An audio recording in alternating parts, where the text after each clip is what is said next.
I want you to just take a moment and think about the fact that one of the things the devil just loves to steal from us is humor.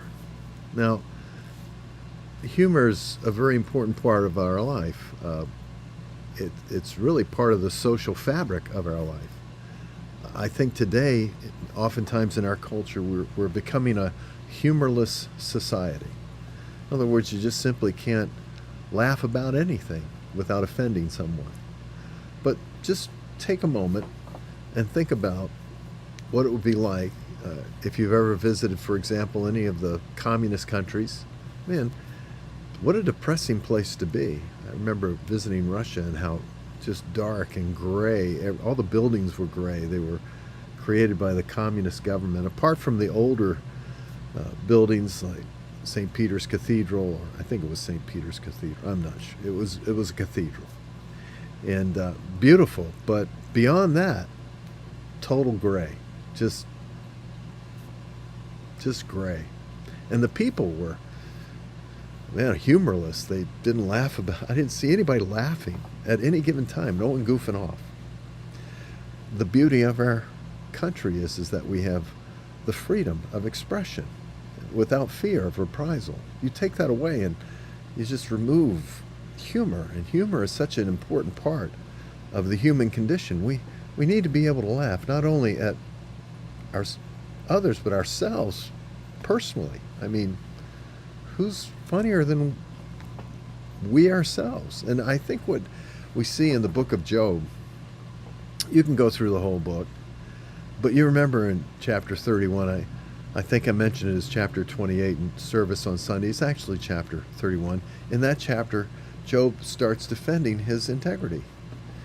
He's been badgered by his three friends. He's got this young man Elihu that's sitting out there. He hasn't spoken yet, but he's the only one that doesn't get in trouble. And he's the only one that challenged Job for what? Justifying himself in the presence of God. But anyway, Job says, look, 17 times he goes through this, if I've ever, and then he has 3, have I? These questions. So think about it. 17 times, if I've ever looked at a woman lust, if I ever abused the poor, if I've ever robbed or stolen, or he goes through a whole list. And then God shows up in the whirlwind. And God proceeds to speak to Job. But God lists at least 68, if not more, of these rhetorical questions. Hey, listen, were you there when I created everything? Were you there when I made the stars and the angels sang? Before even the angels were created, before they even sang, I was there. I was doing all this stuff. Are you mighty enough to conquer Leviathan, the crocodile? Are you bigger than that? They just got questions for you. How about Behemoth? How about a hippopotamus, Job? Are you big enough to wrestle him on, take him down? All these questions. And what Job comes to, chapter 40, is I think I should shut up. God continues on in chapter 41. He says, look, I just repent in dust and ashes. Let me just say something.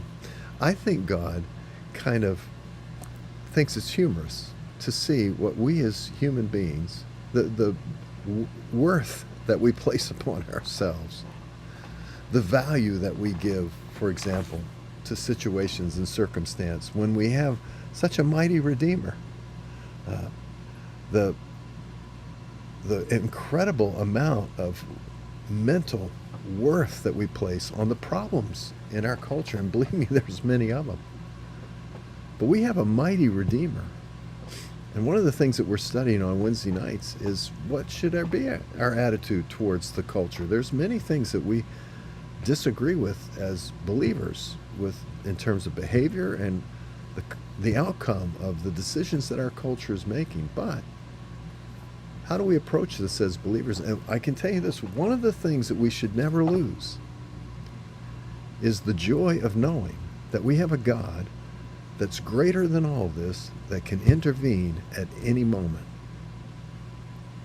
That it isn't based upon you and me, it's based upon Him. He's the one that sits above the circles of the earth. He's the one that decides how things will go. not you or me. And I don't know about you, but I have, as Sue and I have thought about this many times, we have grandchildren that we're going to be, at some point in the future here, we're going to be checking out and going to heaven. We'll be interceding from heaven. But what are we leaving them as a world, as a culture? But as serious as that is, we have a God. He's a great God. He's the one that decides all of these things. The nations, as it says in Isaiah, are just a drop in the bucket to him. And as it says in Acts 17, he decides the boundaries of the nations. As much as we would like to think that it's our decisions that will change and alter all of these things, God is the one that set the boundaries. God's the one that decided these things. He knows when the end will come. He knows when the Antichrist will show up. He knows when Israel will be surrounded on all sides by enemies. He knows these things. And for us, we know that we have a God in heaven who says in Matthew chapter 28, verse 18, the last words, all power has been given to me. It's been entrusted to me in heaven and upon the earth. Look, he's got it. He's got the whole world. I'd sing it for you, but I have to get my southern out. He's got the whole world in his hand. Yeah, he's got the whole wide world in his hand. See, I can do that. Till next time, friends, God bless you.